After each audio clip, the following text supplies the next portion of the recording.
Hey, good morning, everybody. It's John, and welcome to week 4. I believe we're in week 4. The time just goes by way too fast, but hope everyone's doing well.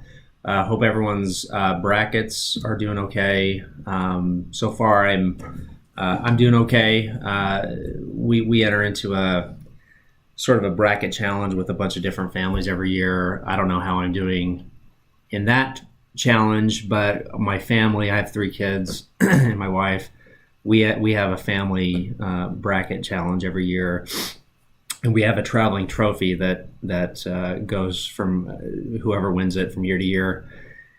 And I've won it the last 2 years, so far I'm looking okay to make this a three-peat.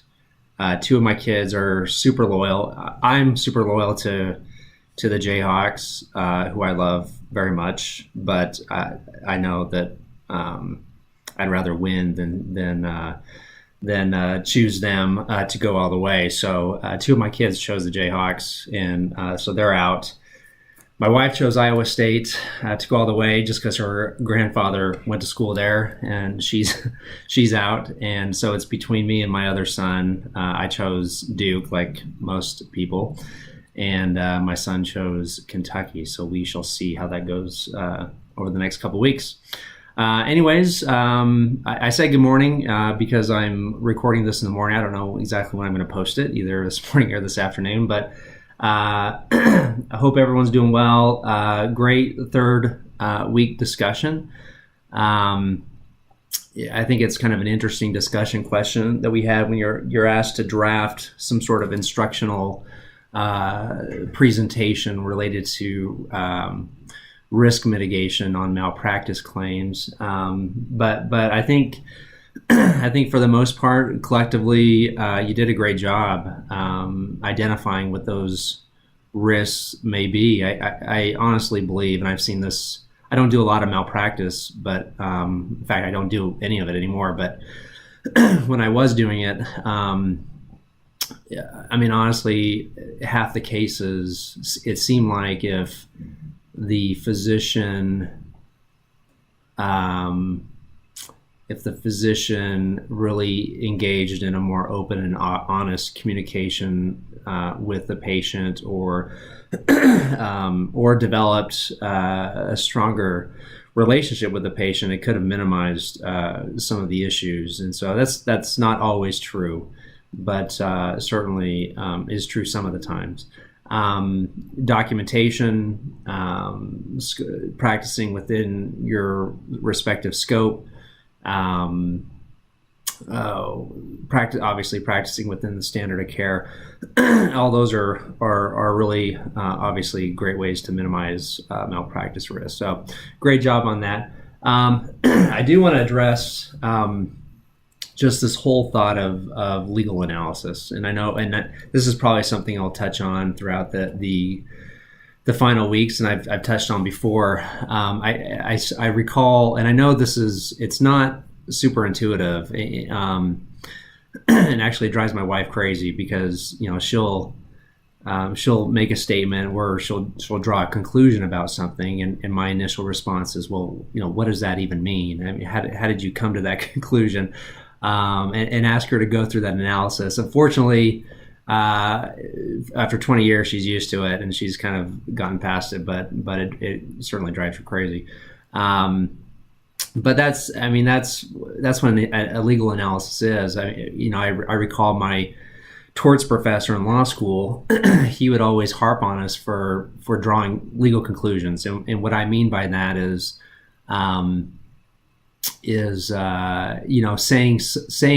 making the statement, well, based on these facts, it's clearly negligence. Based on these facts, the physician clearly breached the standard of care. Well, the question is, what does that mean? You can't really say somebody clearly committed negligence and just leave it there, because negligence, as we've learned, has 4 elements. And so you have to analyze each of those elements, because if one of those elements doesn't exist, then that statement, that legal conclusion is false, and you don't have negligence. As you're analyzing each element, it's tough to say, well, this physician clearly breached the standard of care, because the analysis would require you to say, okay, well, what is the standard of care? Standard of care means blank. Here are the facts, and then apply those facts to that rule. It's very, I think your text touches on or discusses at least this IRAC method of legal analysis, which is great. And I suggest you use that in your analyses on your discussions and your assignments for this course, because it's very helpful. And it's something that I learned in my first year legal writing class in law school, this IRAC method. IRAC standing for issue, rule, analysis, conclusion. So you state the issue, what is the rule, apply the rule to the facts. So you have outlined the facts, and then from that draw your conclusion. I'm not super interested in, for me, there's no right or wrong. There's reasonable and unreasonable in your conclusions. So, you could, that's the thing about the practicing law or performing a legal analysis. You can certainly draw a different conclusion than someone else, and that's okay, as long as it's reasonable and it's logical and it follows the analysis that you perform. So you got the rule. Give me the rule. State the facts. Apply the rule to the facts. That's your analysis. Draw a reasonable conclusion based on that analysis. So and we'll talk about this a little bit more, but the discussion question this week asks you to analyze two different HIPAA privacy scenarios and asks you to analyze them. So think about that and think about as you do your analysis, explanation, detail. It's like my sophomore year of college, I took physics, which was terrible for me. I'm not good at science or math, but the professor always said, here's the formula, apply the numbers, turn the crank, and out comes your conclusion or your answer. And legal analysis is the same thing.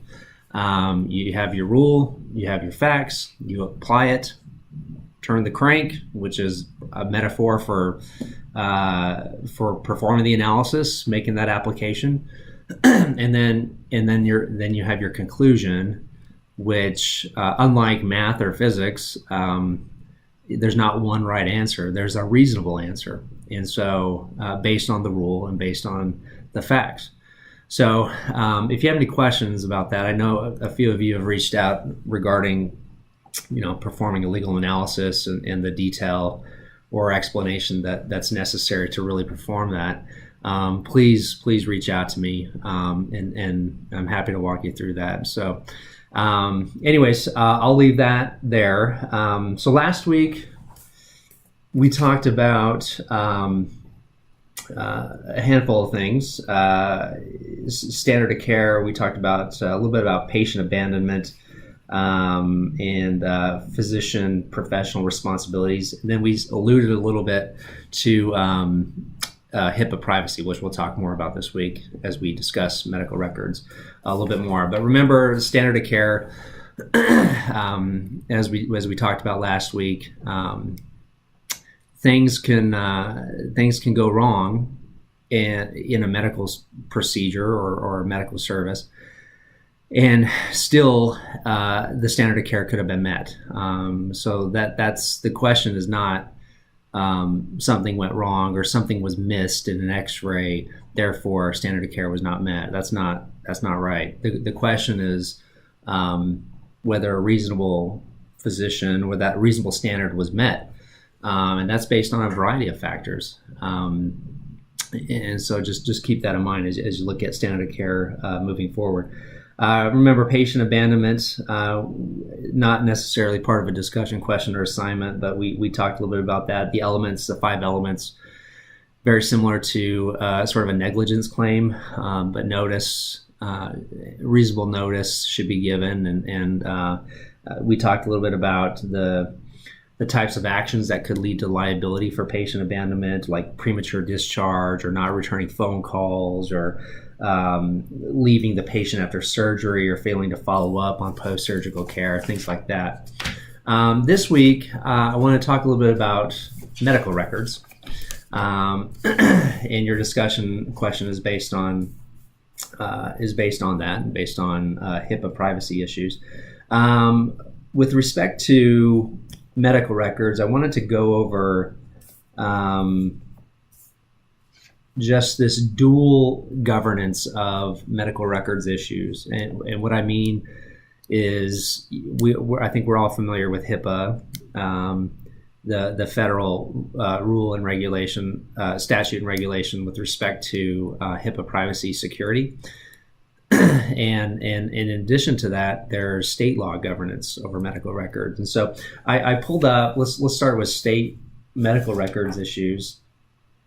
And they vary. I think most of them address a lot of the same things, most state laws, but not all of them. And there are some variants. I just pulled up New Hampshire's medical records laws. And a lot of these, medical records laws are really designed, especially at the state level, to protect the consumer, to protect the patient, and give the patient certain rights to access medical records, and make sure that they are kept in a safe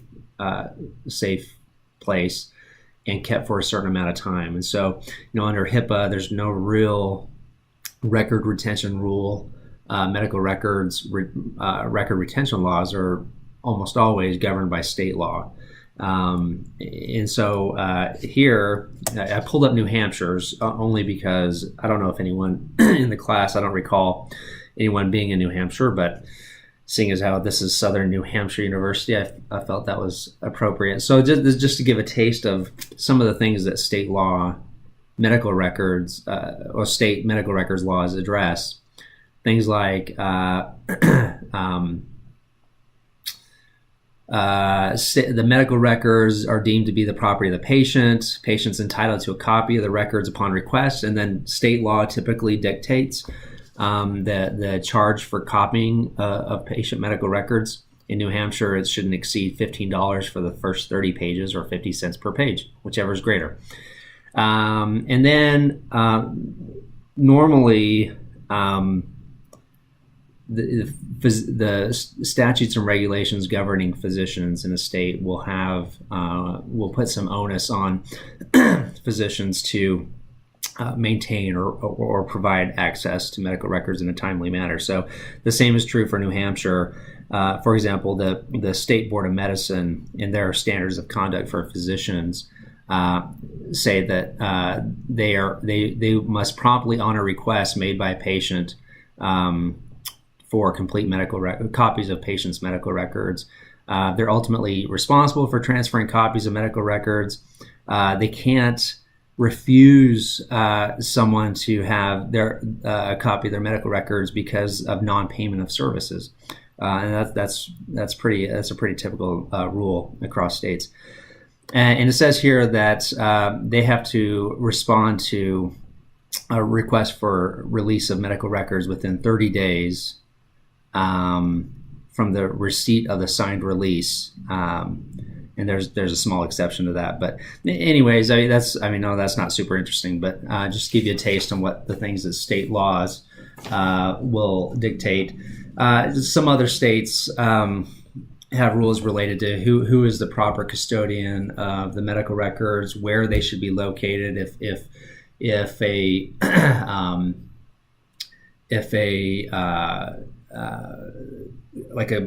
medical group shuts down or a healthcare facility shuts down, what is to be done. Normally there's a custodial agreement where somebody will be responsible for just maintaining those records until the record retention rule runs out.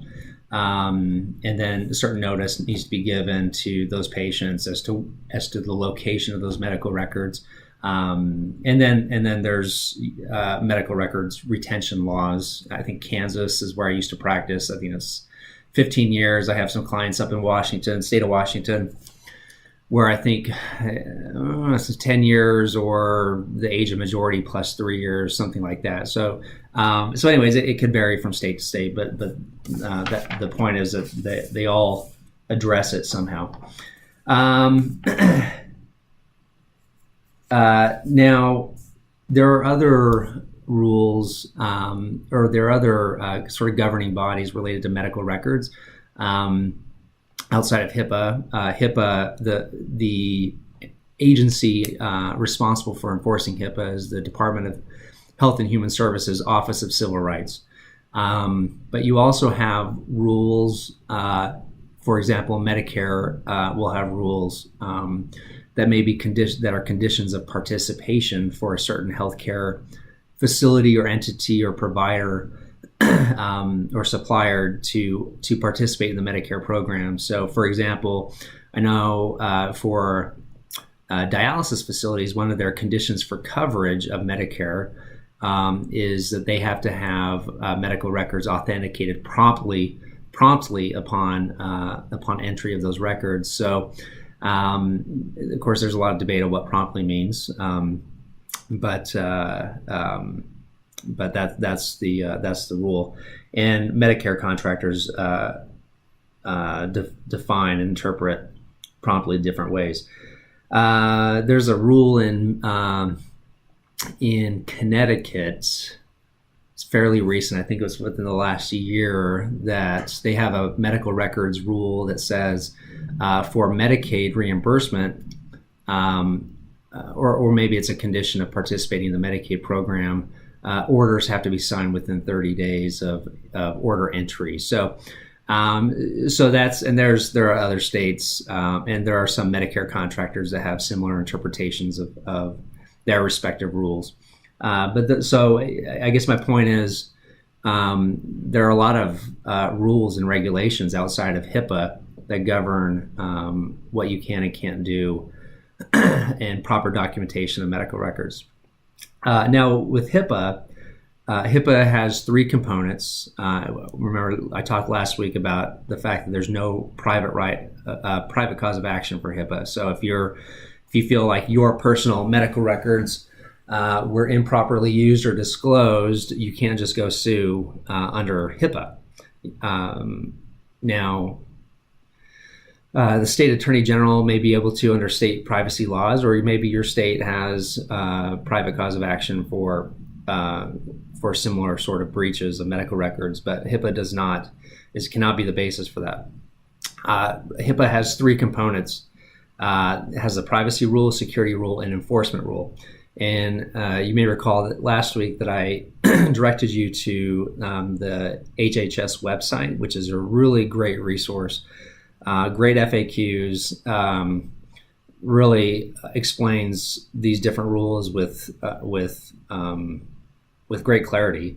And I think that was hhs.gov/HIPAA, maybe. Anyways, I think that's it.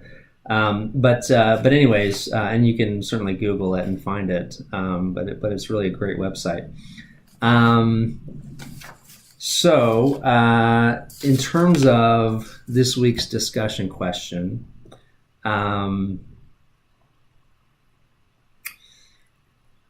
here's what I want you to think about, and remember the privacy rule, governs proper, improper use, disclosure of protected health information. The security rule governs the type of security, and whether it's encryption or whatever it may be, to make sure that the PHI is secure. Enforcement will be if there's a breach. What are those scenarios in which there may be enforcement by OCR, the punitive sanctions or fines that OCR may assess So here's what I want you to think about with respect to the discussion question this week. And because I think you're supposed to address two different hypothetical scenarios stemming from the same facts. I think the question is whether or not there's a breach. And consistent with what I started with here in this video, I want you to think about, what does breach mean, and that's going to be an important part of your analysis. If someone just inadvertently accesses your PHI at a hospital without intent and quickly moves on to the next record, grabs the wrong chart off the desk, puts it back, is that a breach? So breach is I guess where I'm going is breach is a defined term, and it means something in the HIPAA regulation. So I would encourage you to look that up and see what breach means. It's a defined term. That's the rule. Apply the facts to the rule. Give me your conclusion. As long as it's reasonable, that's great. Then you performed a great analysis. So, all right, that's it for the week. Have a great one.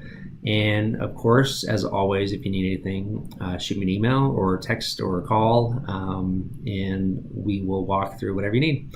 Have a great one. Take care. Bye.